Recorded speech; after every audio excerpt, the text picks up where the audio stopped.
chers participants, à vos titres et qualités, tout protocole observé.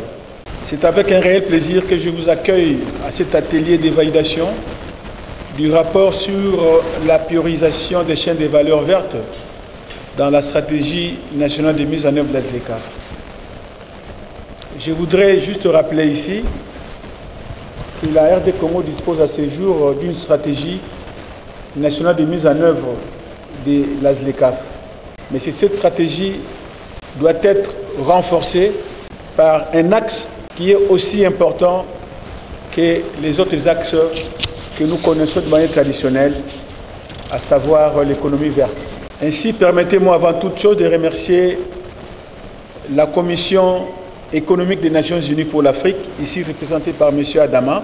Cette commission qui joue un rôle essentiel d'assistance technique aux États membres de la ZLECAf et qui s'est prêtée justement à côté de la RDC pour que ce projet puisse se réaliser ce jour.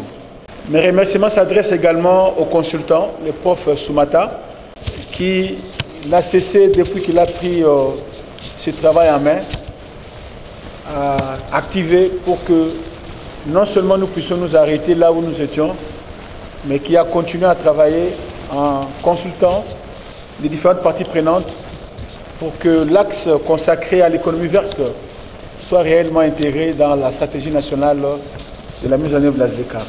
Comme venait de le dire M. Adama, la ZLECAf présente une opportunité inouïe, essentielle pour les pays africains qui aujourd'hui disposent d'un grand marché permettant évidemment les échanges commerciaux au niveau intra-africain.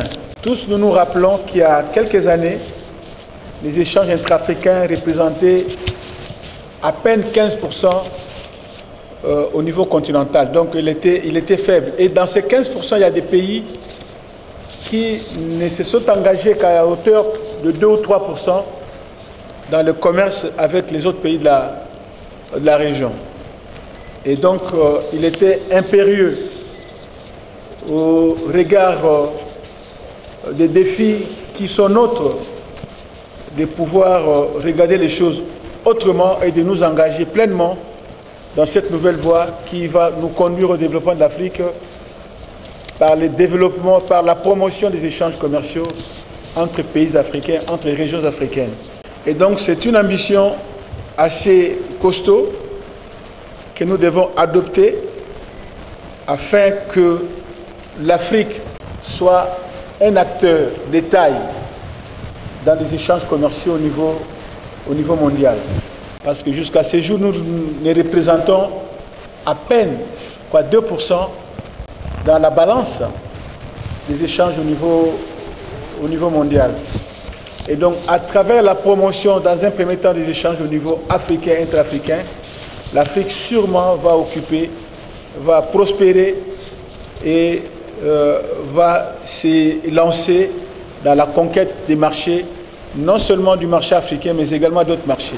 Et cela a pour avantage de créer des emplois, d'éliminer progressivement la pauvreté, de diversifier notre économie et de créer des chaînes de valeur et une nouvelle économie basée sur l'industrialisation. Les chaînes de valeur vertes sont aujourd'hui au cœur de cette démarche et elles offrent une voie prometteuse pour promouvoir un développement durable en créant, comme je venais de le dire, de nouveaux emplois et en faisant face aux différents chocs qui peuvent nous arriver. En privilégiant les chaînes de valeur vertes, nous favorisons la production et la consommation de biens et services respectueux de l'environnement, tout en renforçant notre compétitivité sur les marchés internationaux. Le rapport qui nous sera fait aujourd'hui et le travail auquel nous serons soumis pendant ces 2 jours nous permettra, experts de différents horizons, de l'enrichir pour que la RD Congo puisse disposer d'une stratégie réellement engagée, non seulement pour son intégration dans la ZLECAf, mais également pour sa promotion industrielle, pour la diversification de ce produit, évidemment en intégrant l'axe que nous venons de parler. Donc au cours de cet atelier, nous aurons analysé les résultats de l'étude et approfondir notre compréhension des enjeux réels liés à la priorisation des chaînes de valeur vertes. Nous allons identifier les opportunités et les défis spécifiques à notre pays, élaborer un plan d'action concret et de l'intégration de ces chaînes de valeur dans la stratégie et renforcer notre collaboration et notre coordination pour une mise en œuvre efficace. Mais à cela, je voudrais ajouter un point qui m'a toujours semblé très important, c'est le suivi. C'est l'évaluation des engagements pris